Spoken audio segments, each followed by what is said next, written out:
Hello aspirants, I'm Inkar from Inkar IAS Academy. Today we are going to discuss about the 7th February current affairs, the topic taken from the Delhi edition. The topic is on the appointment of Adhoc judges to high courts. In this topic comes under our GS2 appointments of various constitutional posts, powers, function and responsibility of the various constitutional bodies.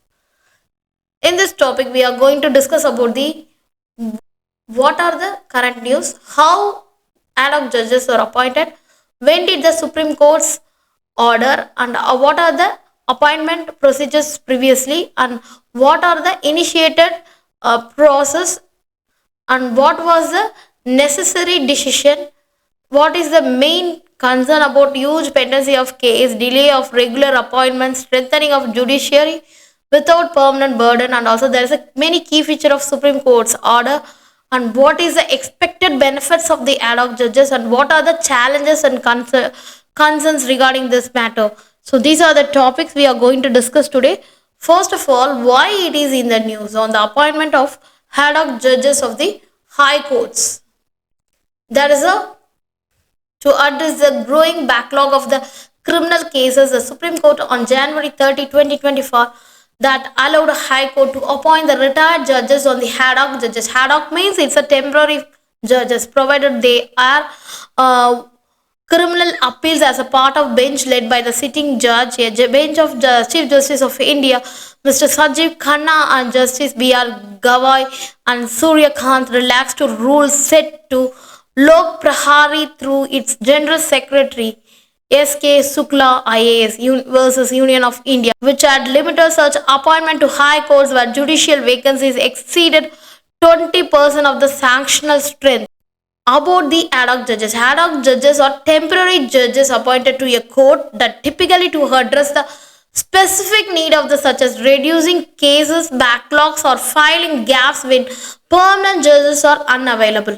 And also there is a constitutional basis. First of all, there is a article 224A of the Indian Constitution allows the Chief Justice of High Court with the President approval that along with the consent of the retired judge to appoint the retired High Court judge to serve temporarily.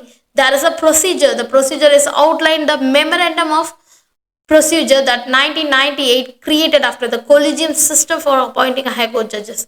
There is a memorandum of procedure states that after the retired judge has consented to appoint the Chief Justice must to forward her name and details duration of the appointment of the state Chief Minister. The Chief Minister will pass this recommendation to the Union Law Minister who will consult the Chief Justice of India before forwarding the recommendation, and the Chief Justice advise to the President Prime Minister, and Prime Minister will advise the President to whether give her approval or not. In the Lok Prahari versus Union India of case 2021, the Supreme Court ruled that recommendation for appointing the retired judge must go through the Supreme Court's collegium. Under this collegium system, there is a appointment of High Court judges. CJI should consult a collegium of two senior most judges of the Supreme Court. This is the procedure. And also there is a many initiation process. First of all, there is an initiation process for the ad hoc judges. In the Lok Prahari versus Union of India case 2021 that laid down the following requirement to initiate the appointment process. Ad hoc judges, we need to we need to require at least the vacancy threshold more than 20% of the sanction strength of vacancy, judges vacancy, and also there is a pending cases, more than 10% of the backlog of pending cases is over 5 years old, and also there is a regular appointment first. The for ad hoc appointment process is only initiated after the process of the regular judicial appointment has been triggered, and also there is a process of selection. There is a High Court Chief Justice create a panel of retired soon to retired judges for ad hoc appointments. The appointment process can bypass the intelligence bureau to check the since there is a nominees or former judges, shortening the process. And also there is a tenure of these judges. The ad hoc judges typically has only 2 or 3 years with the number ranging the 2 or 5 based on the backlog of the vacancies of the High Court. And also there is a roles for the is Haddock judges have some roles and duties. First of all, they Haddock judges may hear cases over 5 years old and prohibited from other legal work such as advisory, arbitration, or client representation. And also there is emoluments and allowance. There is a Adhoc judges will receive the emoluments and allowance equal to the permanent judge of the High Court, that excluding the pension. And also there is a decision is necessary. First of all, there is a huge pendency case that has of 2023 over 60 lakh cases were pending in High Court across the India, and also many courts are functioning with the vacancy exceeding 30 to 40%, severely affecting the judicial efficiency. And also there is a delay in the regular appointments.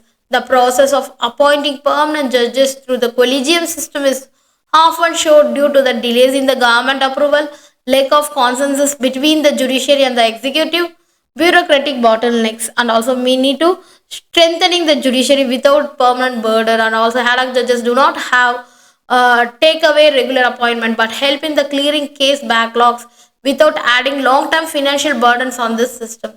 There is a key feature of the Supreme Court order. First of all, High Court can appoint the retired judges under the article of 224A if the vacancy rate is high.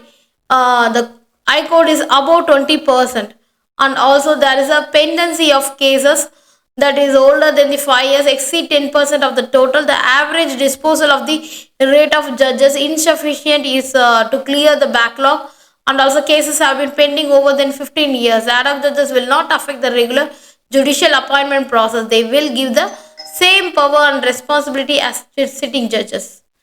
Expected benefits.